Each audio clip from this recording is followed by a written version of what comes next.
What's going on, guys? Super Insane 18 here, and today I am bringing you a new Super Heavy Samurai deck profile. After taking a look at some things and realizing some certain synergies that this deck might have, I was able to come up with this build for you guys as well as a comp tutorial at the end, so make sure you stick around for that. Let's go ahead and jump on in.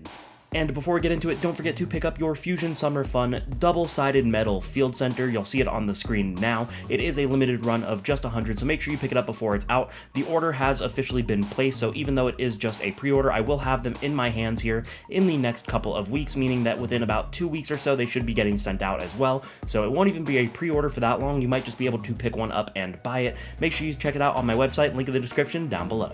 Alright, so as you guys may well be aware, Super Heavy Samurai is a deck that took a very devastating hit on the last Forbidden and Limited list, and a lot of players jumped ship immediately, thinking that the hit to Scarecrow was the be-all end-all of the deck, but I'm here to show you guys that is not the case, so we're going to go ahead and show you guys the build. Here we are playing 3 copies of the Super Heavy Samurai Motorbike. This is one of the best starters in the deck.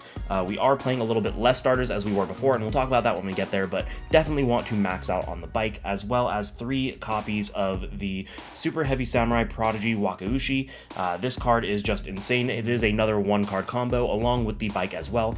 Those are just all the 1-card combos, as well as the 3 copies of the Super Heavy Samurai Wagon. So that is 12 1-card starters that are going to be able to get you into the end board. So I believe the math adds up to be like an 81% chance that you end up seeing one of your 1-card starters, but there are also plenty of 2-card combos in the deck. And then the one thing that we are doing differently now is we are only on 1 copy of Soul Piercer. Now, previously with the Scarecrow being legal, Soul Piercer was another 1-card combo, but it is no longer a 1-card combo without the Scarecrow, so we don't really want to play as many copies of it.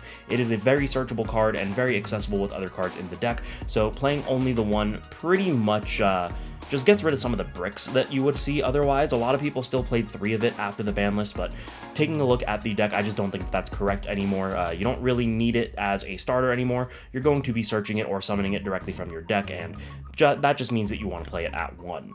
We have 3 copies of the Super Heavy Samurai Soul Peacemaker. This is one of the 2-card combo enablers as well, just because you are able to essentially equip it to any Super Heavy monster, and then summon a Super Heavy from your deck by tributing the equipped monster. So you are able to just get into things like your Soul Piercer if you need it, or your Scales to reborn something, or so on and so forth, so definitely want to max out on that.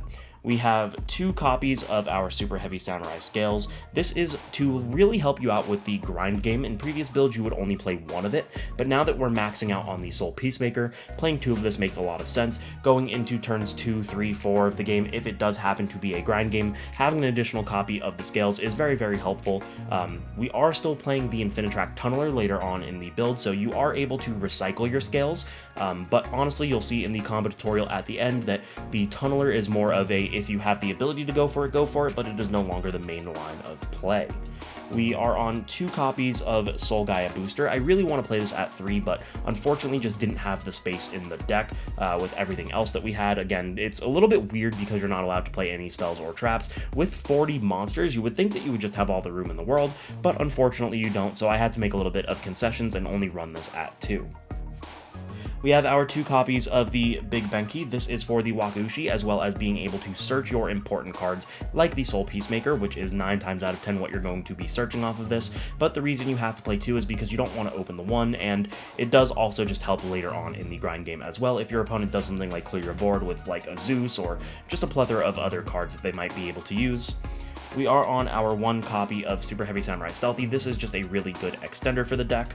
And then we also have our General Coral. This is now the primary search target off of Ancient Gear Box. For those of you that don't know, it does meet the requirements of a machine with 500 attack or defense, having the 500 defense. So you are able to search this and use it as your high scale, because we're 9 times out of 10 no longer going to use the Wakaushi's effect to scale itself after you synchro summon with it.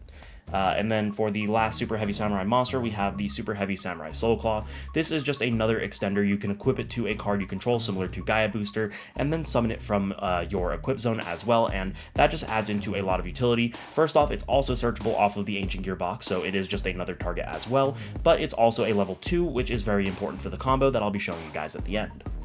We are on our copy of Gearbox and Tunneler. Again, this is still a very important part of our combo. The Ancient Gearbox is pretty much always going to be used, but the Tunneler, maybe, maybe not. It just depends on the rest of your hand. We have our one copy of Therion King Regulus, and for the combo that I'm showing you guys, we're actually only going to use this to then climb with our synchros, which is kind of funny because it's just an auto-negate and you might not want to get rid of it, but I promise you it'll make sense when you see that combo. And then we have our one copy of Assault Synchron. Now, I was very blinded by Sprite for the last couple of months because that is what I was playing for the NAWCQ, and I didn't realize that this card is a machine, which means you can actually search it off of your copy of Gear Gigant X, and as you guys are going to see in that combo, that allows for some very, very broken plays. But that's going to be it for the monsters. The rest of the deck is just going to be hand traps. We are on 2 copies of Effect Veiler. The reason we are on 2 instead of 3 is because unfortunately this card is not usable under something like a Rise Heart or Dimension Shifter, and Kashtira still is the most represented and technical best deck.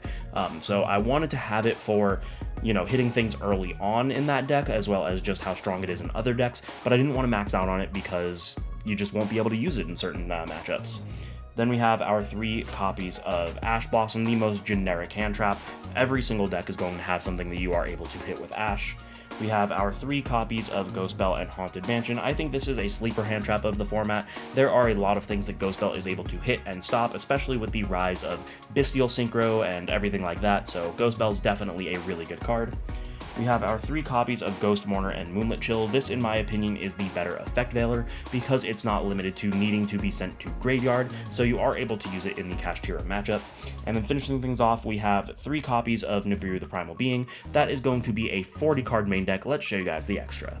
Now, the extra deck is going to be a lot more synchro heavy than it used to be because we are trying to abuse Assault Synchron, so let's show you guys what we have.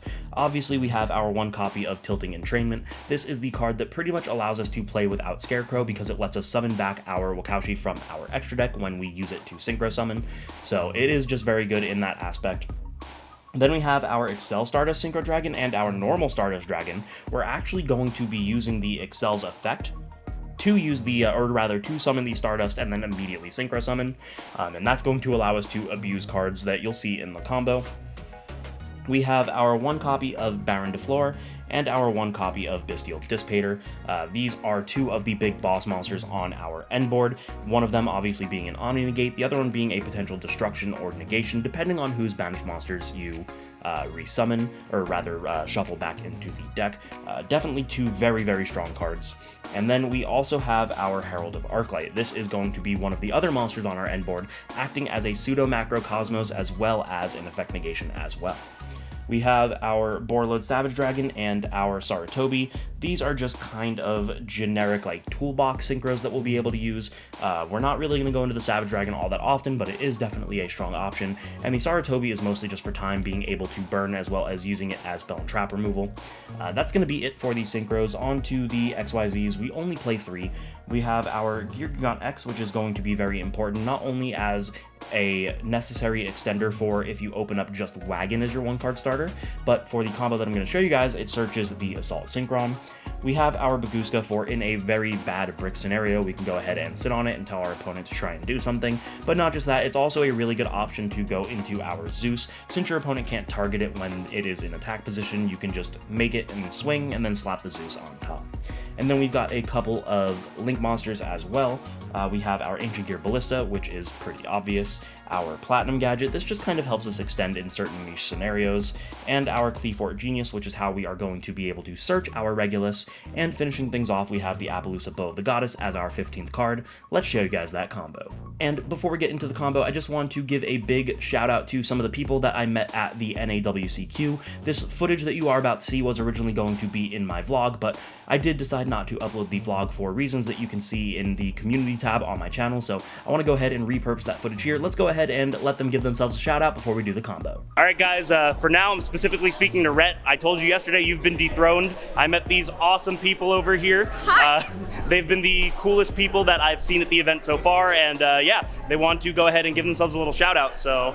First of all, make sure that you follow this man, because 110%, he's gonna get your build for you, he's gonna walk you through combo lines, and he made me a player, so you probably should listen to everything he has to say. Second, He's awesome, and he's letting us do this. We run a little tiny card shop on Instagram, stillbittercardco. Check us out. We try to do the same thing he does for the community. We do our absolute best to give you a fair price so that you can get the cards. We just want you to play. So, check us out. Thank you. stillbittercardco.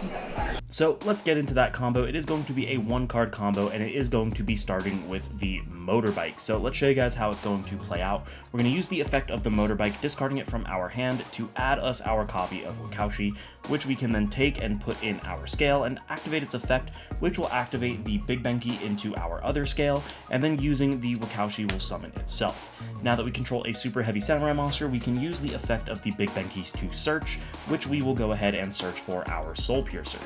Here we can go ahead and normal summon out the Soul Piercer, and we are going to synchro summon them away. This should be on top of the extra deck, but since I stacked the deck, we're going to go ahead and show you guys it just on the side, but that is going to summon out the Tilting Entrainment. We can then activate the Soul Piercer as chain 1 and the Tilting Entrainment as chain 2. We are going to opt not to use the Wakaushi effect because we want to resummon it off of the Tilting Entrainment, so resolving the chain backwards, it will be Entrainment summons out the Waka to the extra monster zone, and the Soul Piercer is going to summon, or search us rather, the Soul Peacemaker. Now we can activate the Soul Peacemaker, equipping it to our copy of Wakaushi, and using it to tribute the monster it is attached to, in order to summon out our copy of Super Heavy Samurai Scales from the deck. Here, Scales is going to be able to use its effect to Reborn, which we are going to go ahead and Reborn out the Soul Piercer. Next, we're going to take the Soul Piercer and the Tilting Entrainment, and we're going to go ahead and link both of those off into our copy of Ancient Gear Ballista, which is going to allow us to do quite a bit of searching. We'll activate the Piercer as chain 1 and the Ballista as chain 2. Resolving it backwards, the Ballista is going to add us a copy of Ancient Gear Box, and the Soul Piercer is going to add us a copy of Wagon. Then, because the Ancient Gear Box was added from our deck to our hand, we can activate its effect to get an additional search, and we are going to search for our Super Heavy Samurai General Coral. Next step is taking the Scales and the Ballista, and we're going to go ahead and link those off into our copy of Cleafort Genius, which is going to be important for searching our Regulus, and now we can activate the General Coral as our 8th scale, since we didn't rescale the Wakaushi, and perform our Pendulum Summon. We're going to summon the Gear Box, the Wagon, and the Wakaushi into the zones. That will allow us to activate not only the Cleafort Genius as Chainlink 1, but we can actually chain block it here by using the effect of Wagon to change itself to defense position as well. So chain 1, chain 2 changes itself to defense position, and then that adds us our copy of Regulus. Here we can go ahead and summon out our Regulus by targeting and equipping the copy of Soul Piercer, and that is going to help us a little bit later, but next we're going to use the effect of Wagon to change its battle position and get us another search, which will search us our copy of Soul Gaia Booster. Here we're going to activate the Soul Gaia Booster, equipping it to the Wagon, and then using its effect in scale to go ahead and summon itself. Here we're going to take the Wagon and the Soul Gaia Booster, and we are going to overlay them into our copy of Geargagon X, which, as I said in the profile, we'll be able to use to search for our Assault Synchron. So let's go ahead and activate the Geargagon X effect. Doesn't matter which material you detach. That's going to get us our Assault Synchron, which we can then pay 700 to summon, and we'll go ahead and synchro with it and the Regulus, which you might think that's a little counterproductive, getting rid of an Omni Negate, but it's going to go into our Baron. So we replace an Omni Negate with an Omni Negate, and the reason that works out really well here is not only does it give us the Assault Synchron in grave, but we also get the effect of our Soul Piercer since it was sent from the field to the grave as well. So Soul Piercer is going to activate, which is going to add us our copy of Soul Claw, and we're going to hold this in hand for a minute because we have a couple more steps to do first. We're going to take the Waka and the Gearbox, and we're going to Synchro Summon these off into our copy of Excel Synchro Stardust Dragon, which will activate its effect, summoning out the Bike from our graveyard. Here now we can take our Soul Claw and we can equip it to our Bike and then use its effect to summon itself as well, and then we'll go ahead and use the effect of the Excel to tribute itself, summoning out the regular Stardust Dragon, and immediately performing a Synchro Summon we'll use our Motorbike and the Stardust Dragon, and this is going to go into the Bestial Dissipator. Now, because we used the effect of Assault Synchron Excel Synchro to tribute itself, we can activate the effect of Assault Synchron, banishing itself from our graveyard to target one of the monsters tributed and re-special summon it. So now we have the Excel Synchro back on our field. We're going to take the Genius, the Synchro, and the Gear Gigant X, and that is going to allow us to go into a 3-material Appaloosa. And then the final step that we have here is using the effect of the Bestial Dissipator to resummon out our Assault Synchron, which we can then use as a tuner for the Soul Claw and Synchro summon into our copy of Herald of the Arclight. So what we did here is off of one card, we have double Omni Negate, whereas one of the Omni Negates also acts as a pseudo macro Cosmos, meaning that we can't be like Forbidden Dropleted, they can't use something like an Effect Veiler anymore at this point, which they would have used earlier anyway, but just really good effect. We have a 3-material Appaloosa as well as another potential destruction or negate, depending on whose monsters we shuffle back. And there you guys have it. That is going to be my brand new Assault Synchron Super Heavy Samurai deck profile and combo tutorial. Hopefully you guys enjoyed it. If you did, you know the deal. Make sure to subscribe, hit the notification bell, like, comment, share with your friends, maybe consider supporting me on Patreon. Don't forget to check out the channel sponsor Dueling Guard using my code INSANE18. You can get 5% off your entire purchase. Link to their website is in the description below. Do not forget about the Fusion Fun double-sided metal field center as well. And again, big shout out to the awesome people I met at the NAWCQ. Make sure you check out their Instagram, stillbittercards. Link will also be in the description. Thank you guys so much for watching, and we will see you in the next one.